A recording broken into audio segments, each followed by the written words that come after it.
Bonjour, je me nomme Micheline Matt. Je suis née en 1938 sur la rue des Érables à Montréal. J'ai fait un petit bout de vie et puis on m'a déménagé avec mes parents sur la rue de la Naudière. Et là, j'ai pris conscience de bien des choses parce que je suis restée jusqu'à l'âge de 6 ans. À ce moment-là, mon père avait décidé de se bâtir une maison dans le nord de la ville.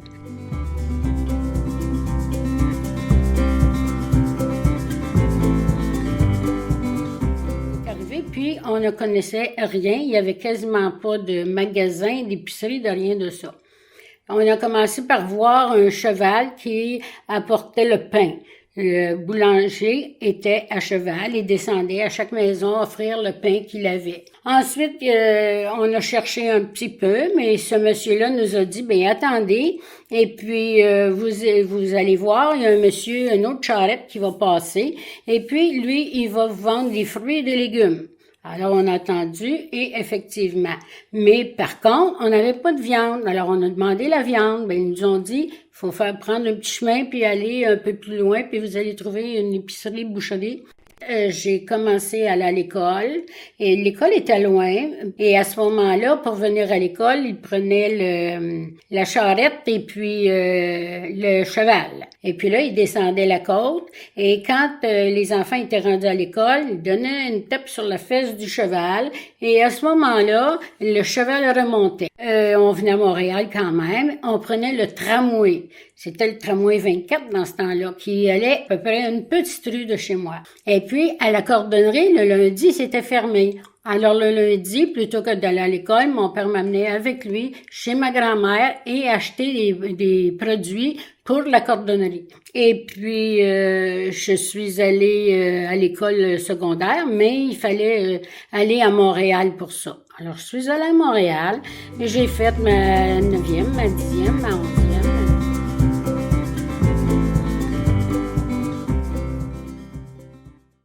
C'était dans la première année que j'ai enseigné. Je me suis mariée, j'ai eu 2 enfants, 2 petites filles. Et puis, disons, on passe pas notre vie sans problème.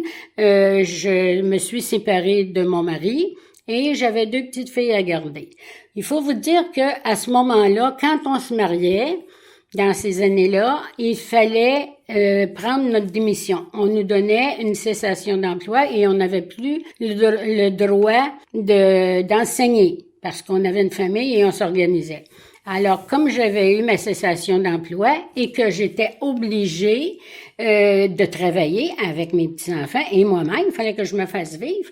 Et puis, je suis retournée à la commission scolaire et j'ai expliqué mon cas. À ce moment-là, la dame qui était là m'a dit je ne peux vous engager parce que des femmes mariées, on ne prend pas. Mais par contre, je vois que vous avez un gros problème.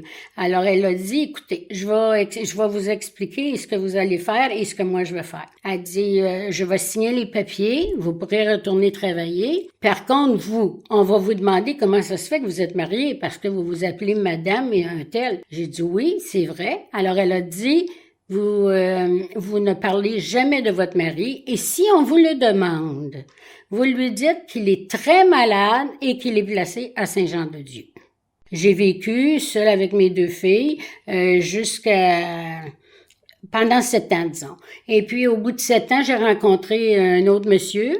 Alors, j'ai sorti avec lui quelques années. Et puis, au bout de quelques années, nous avons pris un logement ensemble et nous avons continué avec les 2 enfants. C'était très agréable, ça allait bien. J'ai passé des années merveilleuses à ce moment-là.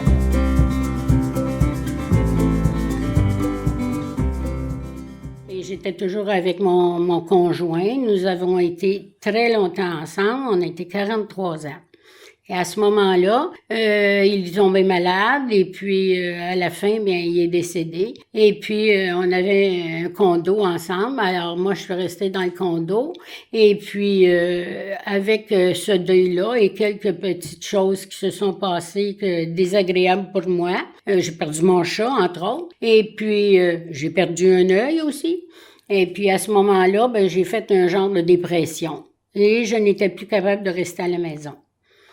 Alors, ma fille, elle venait m'aider à la maison, regarder mes choses et m'aider dans ce qu'il le fallait. Et puis, elle m'a suggéré peut-être d'aller dans une maison comme une résidence, quelque chose serait peut-être mieux. Alors, j'ai pensé à ça. Et oui, effectivement, c'était vrai. Alors, je me suis emmenée dans une résidence. En entrant, j'ai bien aimé, c'était beau, c'était agréable à voir, mais quand on arrive et qu'on change d'adaptation comme ça, c'est très difficile. Moi, ça m'a pris un peu de temps, mais ici, on est très bien et c'est très agréable.